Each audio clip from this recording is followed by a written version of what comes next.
Hey everybody, welcome back to another episode of The Real Heroes Show. You got Cory here with you as always, and ladies and gentlemen, the moment is finally upon us. A movie that I've been waiting a very long time to see.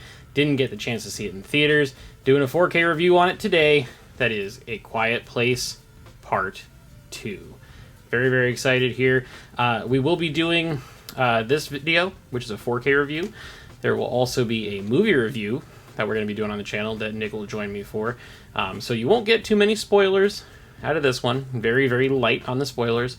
We're going to go full bore into those on Thursday, which we're really excited to do. Both of us watched this movie for the first time within the last week, I believe. Nick watched it on Paramount Plus.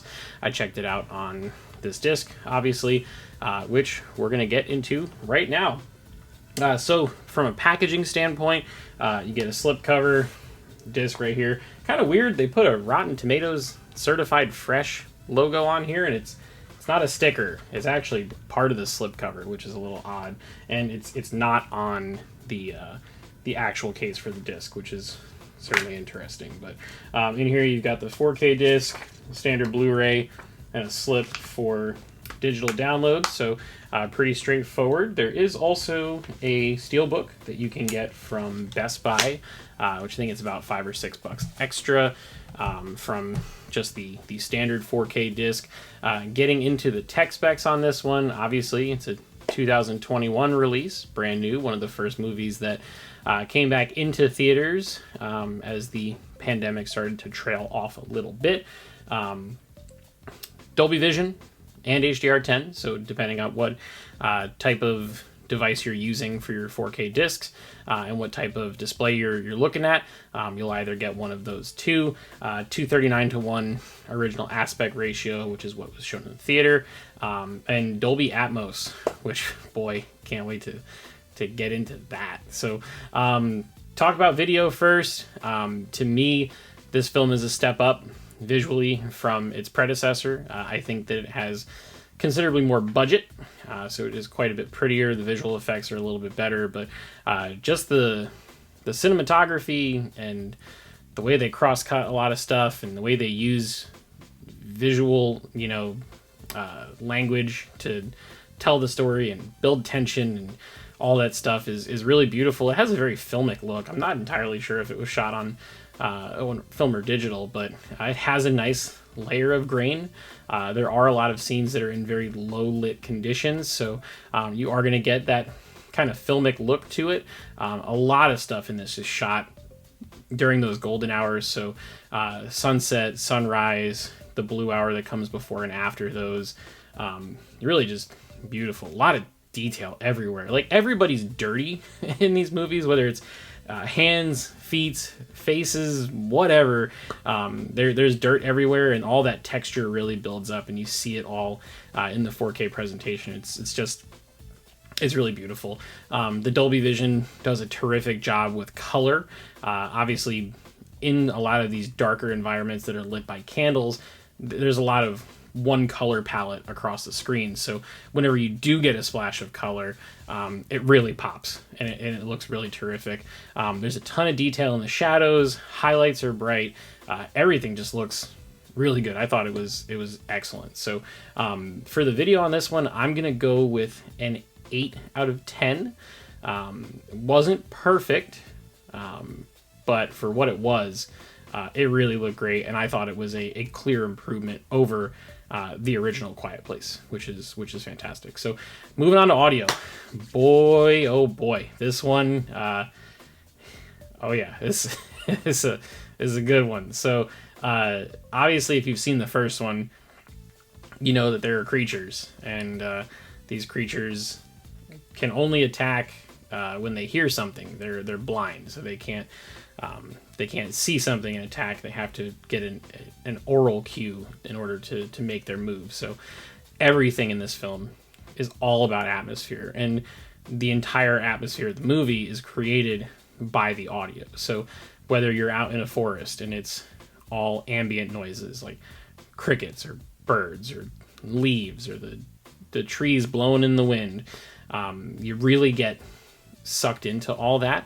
Obviously, there is also, if you've seen the first one again, one of the characters is deaf and is played by a deaf actor, which I think is awesome.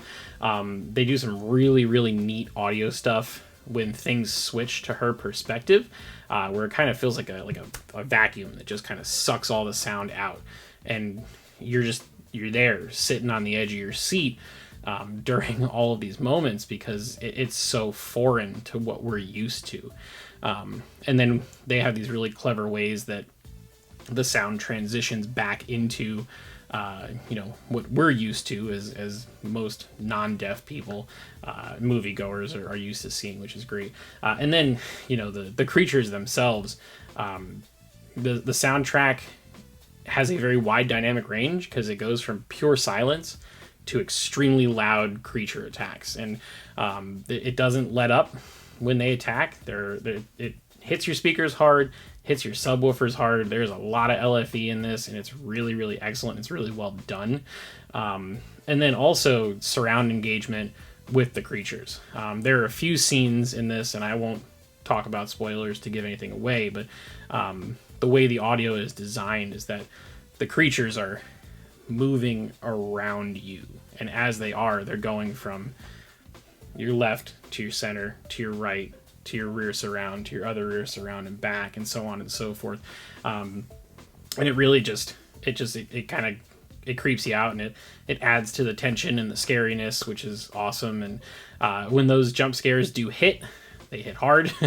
They'll make you literally jump out of your seat, and you'll feel that tightness in your chest, and a good audio mix does nothing but help out with all that. So I also thought there are some instances where music is used.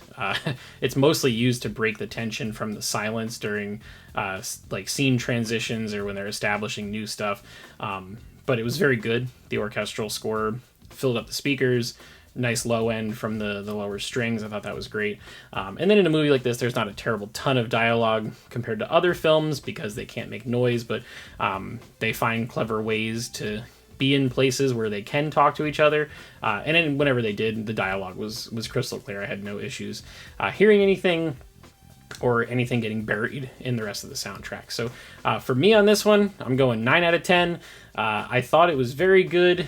There is one effect in the first Quiet Place on the disc where the height channel effect is better than probably anything in this movie, and it's when they're above the basement in the first movie. It really literally feels like the creatures are walking right above your head. I didn't get anything that stuck out quite as much as that, but from a pure atmospheric standpoint, I do think this was a better mix than the first movie, and I was very happy to see both the video and the audio get an upgrade with the newer film. So is this one worth picking up? Absolutely. Definitely pick this one up if you're a fan of good movies, if you're a horror fan, or if you're just a home theater person and you want something that's going to look really pretty on your screen, sound great on your system, and throw you out of your chair at the appropriate time. This is definitely worth the purchase. So I would love to hear from you guys. Let me know what you think. Did you see this in theaters? Are you planning on watching it at home? Did you think it was better than the first one? Whether it's just the film itself or the audio and the video mix, would love to hear from you, so definitely drop us that comment. Also, you can support this channel for free. All you have to do is like this video, subscribe if you haven't already, turn on your notifications, and share the video with your friends. We're going to have, like I said before, a spoiler-filled movie review of this coming out tomorrow, so definitely be on the lookout for that. And then we're also going to have a Bad Batch review on Friday, Ted Lasso again next Monday. The hits just keep on coming here at the Real Heroes Show. So definitely stay tuned for all those things. And until next time, we'll see you guys in the next video.